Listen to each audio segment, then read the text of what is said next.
Tout de suite, votre rendez-vous quotidien, c'est derrière l'image. Notre rendez-vous pour prendre le temps de décrypter l'info à partir de photos qui font sens. Et comme chaque mercredi, on accueille un membre de l'équipe des observateurs. Taïchen, bonjour. Merci d'être avec nous. Vous êtes journaliste à la rédaction des Obs pour France 24. Vous allez nous parler aujourd'hui, on va le voir dans quelques instants, d'une vidéo inédite montrant des autochtones d'une tribu non contactée, c'est comme ça qu'on les appelle. Elle a été filmée sur l'île d'Halmahera en Indonésie. Sur cette île, l'exploitation du nickel, utilisé notamment dans les batteries de voitures électriques, met en danger les populations autochtones locales. Alors décrivez-nous peut-être pour commencer le document en question qui est extrêmement rare. Hein. Oui, bonjour. Donc on vous parle de cette vidéo qui a été filmée par des employés d'une concession minière et qui a fait scandale, en tout cas sur les réseaux sociaux indonésiens. Donc cette vidéo, oui, elle est très rare. Et du coup, on peut voir en fait une famille de 3 autochtones du tribu qui s'appelle les Ongana Maniawa. Ils font partie d'un groupe qu'on dit non contacté. Ça veut dire qu'ils sont volontairement totalement coupés de la civilisation. Donc en fait, sur cette vidéo, on peut voir le moment où ils vont à la rencontre d'un ouvrier.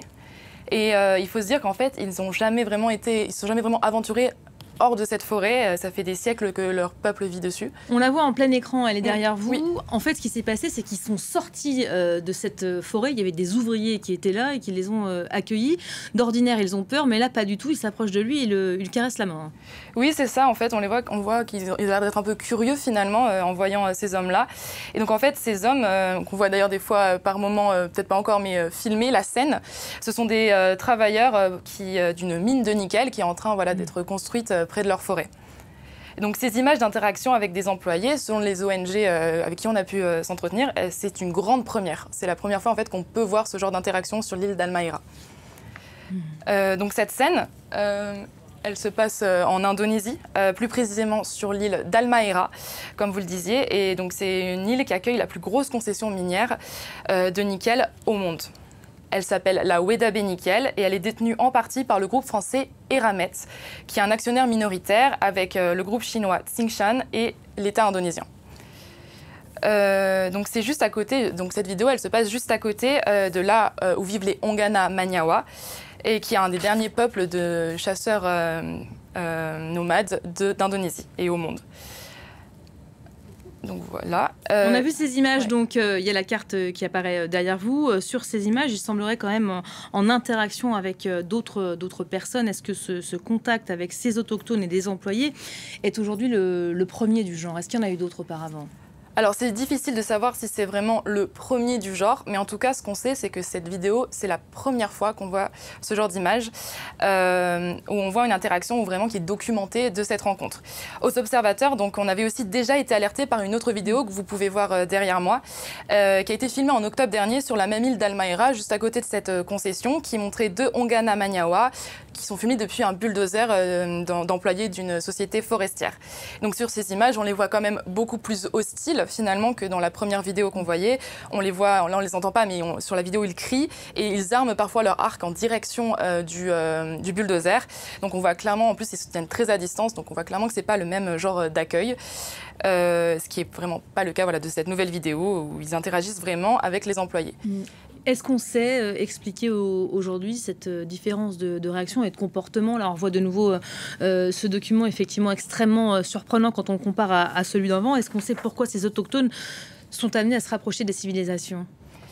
Alors en fait, c'est justement la proximité du territoire avec les Ongana Maniawa qui, selon en tout cas l'ONG Survival International avec qui on a beaucoup parlé, qui serait en fait à l'origine de ce rapprochement qui les préoccupe beaucoup parce qu'en fait, ces sociétés, comme elles ne sont pas forcément en contact avec la civilisation, elles sont aussi moins protégées contre certaines maladies comme les rhumes qui peuvent être dévastatrices, on ne sait pas trop. Et donc du coup, avant que... Et en fait, avant que... Voilà, et justement, c'est la présence de cette... voilà, j'attendais ces images, excusez-moi. En fait, avant que la société minière ne s'installe, ça, c'était en 2016, l'île d'Halmahera, là où il y a la Weda Bay Nickel. Et en fait, on verra un peu plus tard qu'en 2022, on voit vraiment l'étendue des dégâts sur la forêt, en tout cas, l'étendue de cette concession minière qui grignote de plus en plus leur territoire. Et donc en fait, cette extension de la zone d'activité qui a été directement mise en cause par l'ONG Survival International. Donc voilà, je ne sais pas si on a les images de 2022, voilà, c'est 2022, là, donc c'est ce que je vous disais, on voit vraiment qu'il y a une extension en fait de la mine sur la forêt. Et c'est vraiment cette extension qui préoccupe beaucoup les ONG comme Survival International. Et d'ailleurs, un de leurs porte-parole, Jonathan Mazauer, nous l'a expliqué très bien, donc on peut l'écouter. On va l'écouter tout de suite. Manyawa's case, because the mining is advancing so quickly into their territory, the mine workers are constantly encountering and coming up against Hongana Manyawa people. And therefore, you actually have an unusual number of videos, often filmed by the mine workers, the bulldozer operators themselves, and uploaded to social media, where you can see very clearly that there are uncontacted people there. This is really unusual, probably the only example in the world where this is happening. Voilà, que dit exactement l'entreprise en question aujourd'hui ? Alors nous, on a échangé avec Eramet, donc la société française qui est impliquée dans le consortium d'exploitation minière Weda Bay Nickel. Donc eux, ils rejettent très fortement le terme utilisé par Survival International de contact forcé, qui décrit la vidéo que l'on venait de voir. Parce qu'en fait, selon eux, cette scène, elle montre des images de personnes qui viennent de leur plein gré rencontrer en fait ces travailleurs de la Weda Bay. Et en fait, selon toujours Eramet, ça arrive très fréquemment, en tout cas épisodiquement, qu'il y ait des échanges entre les employés et les Hongana Manyawa. Et selon eux, toujours, cette famille que l'on voit sur ces images, c'est pas des personnes non contactées, parce qu'ils considèrent qu'en fait, il y a déjà eu plusieurs contacts, mais ce n'est pas, voilà, ils n'ont pas été filmés.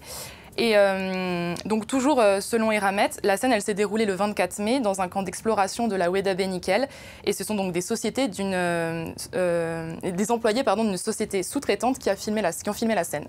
Et c'est d'ailleurs quelque chose qu'ils regrettent parce que le fait en fait de filmer les personnes ainsi pour eux c'est contraire à leur politique d'entreprise qui exige que l'accueil des Hongana Manyawa elle se fasse dans un certain respect et ça inclut par exemple de ne pas les prendre en photo et vidéo parce que c'est un peu comme s'ils étaient des curiosités locales. Et enfin, l'entreprise, elle nous avait déjà affirmé en novembre que les activités de la Weda Bay Nickel, elles sont menées dans, je cite, le respect et le dialogue avec les populations autochtones et avec l'aide d'études indépendantes sur ces populations. Donc évidemment, c'est pas du tout un discours qui convainc les ONG comme Survival International. Est-ce que ces autochtones qu'on aperçoit à l'écran ont donné leur consentement à l'exploitation minière en question ? On imagine évidemment que non. Oui, alors selon les ONG qui les défendent, comme Survival International, eh bien, en fait, non, ils ne l'ont jamais donné. Et que ce soit du coup les Hongana Manyawa qui sont contactés, parce qu'il y a aussi des Hongana Manyawa qui vivent avec la société et qui sont en interaction avec la société. Mais eux ne l'ont pas donné, mais pas non plus évidemment ceux qui ne sont pas contactés, qui par définition ne veulent pas être contactés et donc ne peuvent pas donner un tel consentement. Et donc d'ailleurs, on peut écouter aussi donc, une femme Hongana Manyawa qui, elle, est évidemment contactée, qui a été interviewée par Survival International en 2023, répondre justement à la Weda Bay Nickel.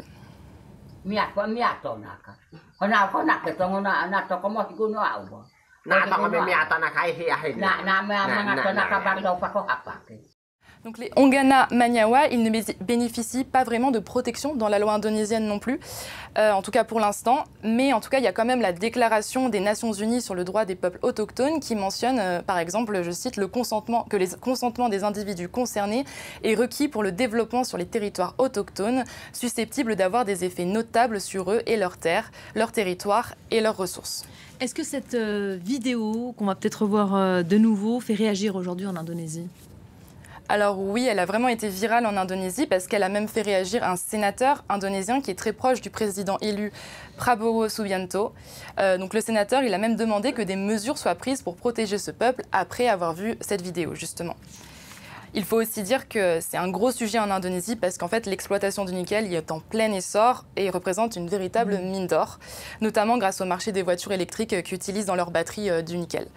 Et d'ailleurs, fin mai, le fabricant de voitures électriques Tesla, ils ont fait savoir qu'ils étudient justement la possibilité d'établir des no-go zones pour protéger ce type de population autochtone, du coup des no-go zones où il n'y aurait pas d'activité minière sur leur concession. Et ça aussi, d'ailleurs, ça devrait avoir un impact assez fort en Indonésie parce que le gouvernement est très enclin justement à inciter Tesla à investir sur son marché du nickel. Une dernière question, est-ce qu'on sait ce que sont devenues ces 3 personnes qu'on a aperçues à l'écran? Alors, selon nos informations, ils sont retournés dans la forêt. Mais comme l'a assez bien noté Survival International, ce sera peut-être difficile d'avoir des nouvelles de cette famille parce qu'ils sont par définition non contactés. Donc peut-être qu'on n'en aura jamais finalement. Merci beaucoup Taïchen. Cette vidéo des observateurs à voir, au revoir évidemment sur nos réseaux, sur notre site internet www.france24.com. Allez, on poursuit tout de suite.